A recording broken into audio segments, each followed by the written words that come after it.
Because I was so pleased with my last Veiko purchase, namely the 600mm square, I thought I'd take another chance and try another one of their products.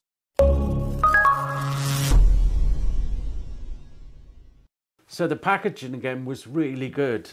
The product package itself was inside and outer, which was well wrapped. Inside of this box, the tool was completely surrounded in that expanded polystyrene stuff, so no chance of it getting damaged. Delivery time, as per normal, from Banggood between a week and 2 weeks, which was expected, so I wasn't disappointed. So first impressions of the tool, it's incredibly lightweight in comparison to the 600mm square. This is very light and feels almost flimsy by comparison. The aluminium's got quite a bit of flex in it, but it's an awful lot thinner. So taking a closer look at the tool, down each side of it from 0 up till 300, we can see every 10mm is written, but there are marks at every millimeter. And then in the middle of the tool, we've got written marks at 5, 15, 25, and so on all the way up. And then little holes where we can place a 0.5mm pencil and use it to actually mark laterally across the workpiece. Moving up to the head of the tool, the T-bar itself is locked in place with this knob, and using this knob here as the central pivot or the middle pivot point. So undoing this one allows the tool to be rotated to the required angle, and it also locates via a sprung loaded ball bearing. So if I take this top section off and take the bar out, you can see underneath that all of the angles, in their opinion, that we need are marked in 5-degree increments all down both sides. And we've also got 22.5 and 67.5 marked locatable by one of these two ball bearings, and we'll prove that in a sec. So with any tool that's user adjustable to get to a required position, I believe it requires a greater level of machining, greater degree of accuracy at the machining stage to ensure that we, the user, can't muck it up. Now the ball bearing that's used to locate it in a 90-degree position has got an amount of flex in it. Hopefully you can see that. And you can also see that the flex appears to be around this middle point. So I'm going to lock both of those knobs down as tight as I can with my fingers and see whether the flex still exists. And it does. And that is very disappointing, because if they're locked as tight as I can get them without getting the pliers out,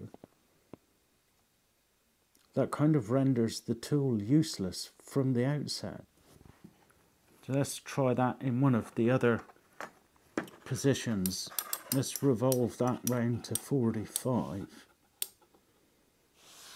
And I'm sure you can hear that clicking into place. And there's that slop again.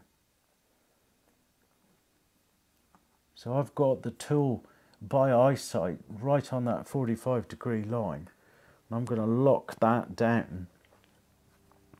And that's now moved off the 45-degree line. But there's still that element of flex in it. So down here it's very minimal, but up at the end,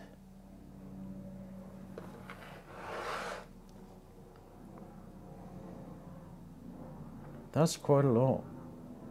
I would say that's well over a millimetre at the end. So I've got the tool locked into the 90-degree position. And I'm going to draw a line with my pencil. And then I'm going to check it against Woodpecker T-square.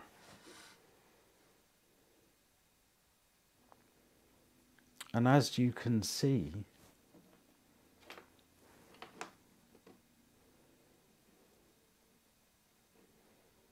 hopefully the camera can pick that up, but that's some 1.52 mil out. And that's in the 90-degree position. So if the tool is out by some 1.52 mil over the 300 in the 90-degree position, then I don't hold out a lot of hope for it to be accurate at the 45.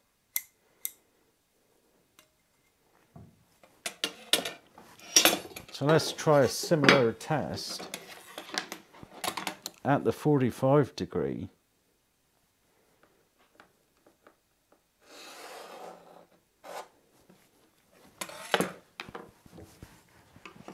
I'll check that against a known good 45.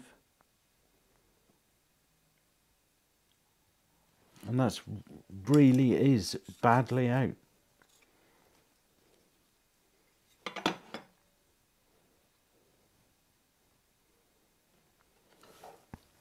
As you can see there, I'm not fully at 300 mil yet, and I'm already at a millimetre out.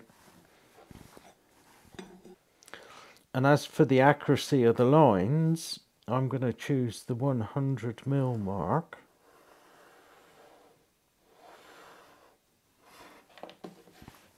And check against my chinois rule, which also disagrees with it.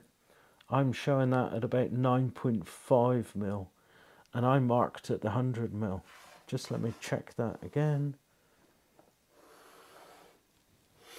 Yeah, definitely. So it appears that this time, for my £33.91, I've received a piece of equipment that is not fit for purpose. It's not fit for use. It's not 90 degrees. I can't adjust it to 90 degrees. I can't make it work. There is no adjustment on it. And it all appears to be because that central pivot point is too small for the hole in the T section. That's really disappointing after being so pleased with the 600 mil square. I'm going to contact Banggood and tell them, and I'll be very interested to see what they say and what they do, and I'll definitely let you know. But for now, not happy with that. Anyway, thanks for watching and see you next time. Ta-ra.